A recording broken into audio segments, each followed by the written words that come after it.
বুবু বিদেশে একটা ছেলের সাথে প্রেম করে, ছেলের নাম ফরাদ, ইটালি থাকে, এখন দেশে আইছে। বুবু আপনারা কি ভালোবাসে, আপনার থেকে আরো অনেক ভালোবাসে ওই ছেলেরে। আপনার সাথে ফোনে কি কথা বলে বুবু? বুবু তো সারা রাত 24 ঘন্টা ওই ছেলের সাথে কথা বলে, হোয়াটসঅ্যাপ, ইমোতে। আপনি একটা কথা বলুন, আপনি বুবুকে যখন যখন ফোন দেন তখন পান না তো?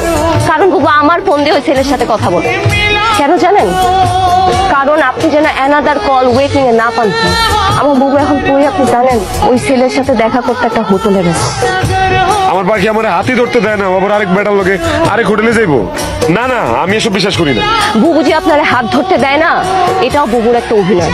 বুবু আপনার হাত ধরতে দেয় না, কিন্তু ওই ছেলের সাথে একটা হোটেলে। আমার বুবু তো, আমি এর থেকে আর বেশি কিছু বলতে চাই না। ওই ছেলে বুবুরে ছবি পাঠাইছে, আমার ফোন দিয়ে মেসেজ করে দেখেন। আপনি যেন আমি এখনো আমার বুবুকে ফোন দিতে পারি, সে তো ওই ছেলের সাথে হোটেলে আছে। কি অবস্থা? কই তুই? তোরা ভালো লাগাইছি, কত কিছু যে নিয়ে আইছে, তোর লেগেও নিয়ে আইছে জানোস। বাহ, ভালো তো, ভিডিও কল দিব। এই দেখ কত কিছু নিয়ে আইছে, দেখ দেখ দেখ। তুই যে মিজান ভাইয়ের সাথে এগুলো করছিস, তো একদম কাজটা ঠিক করিস নাই। মিজান ভাই খুব কষ্ট পাবে যদি এগুলো জানে। মিজান ভাই একটা ভদ্র মানুষ, সহজ সরল মানুষ, তার মনটা এত ভালো। তুই কেন মিজান ভাইকে ঠকালি? কোনটা ঠিক আর কোনটা বেঠিক ওইটা আমি খুব ভালো করে বুঝি। আকি তোর আমার এগুলো বুঝানো লাগবো না, আমার নিজের ভালো আমি নিজে বুঝি। মিজান ভাই, আপনার কি অবস্থা? আপনি কি সারাত বাড়িতে যান নাই? সারাত খাওয়া দাওয়া করেন নাই, বাড়িতে যান নাই, এখানে এভাবে পড়ে আছেন, এটা কোনো কথা? খেয়াল নেই সব পাগলামি করতেছেন। কি করছেন নিজের চেহারাটা কোন তো? আপনি যারা বিশ্বাস করেন, অন্ধের মতো বিশ্বাস করেন, এটাই আপনার সব থেকে বড় দোষ মিজান ভাই। আমি আপনার হাতটা ধরতে চাই, সারাটা জীবন আপনার পাশে থাকতে চাই। আগে তুই কি পাগল হয়ে গেছোস? কি যাতা কথা কইতেছোস? তোরে আমি বইনের নজরে দেখি। মিজান ভাই, তুই যা কইতেছোস সেটা আমার পক্ষে সম্ভব না। আমি আপনার বিয়া করতে চাই। তুমি এইখানে বসে আছো? হ্যাঁ, তাই আমি যে তোমারে পাগলের মতো খুঁজতাছি সেই দিকে তোমার কোনো খেয়াল আছে? গতকাল রাত থেকে আমি তোমারে কতবার ফোন দিছি, তুমি দেখো তো, একটাবারও তুমি আমার ফোন ধরো নাই। তুমি কি মনে করছো তুমি এরকম লুকায় থাকবার আমি তোমারে খুঁজে বাইর করতে পারবো না?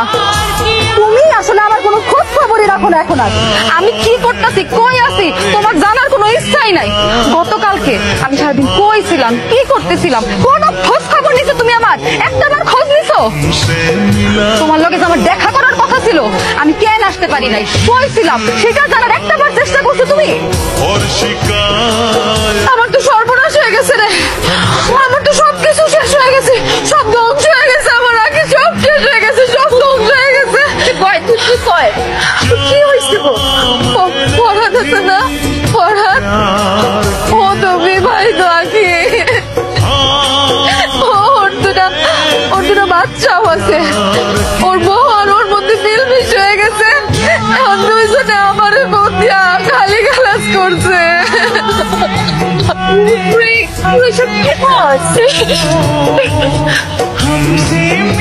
তুই ঠিক বলছি জানো, মিজানের বদয়া লাগছে, মিজানের বদয়া লাগে আজকে আমার সাথে এরকম হয়েছে।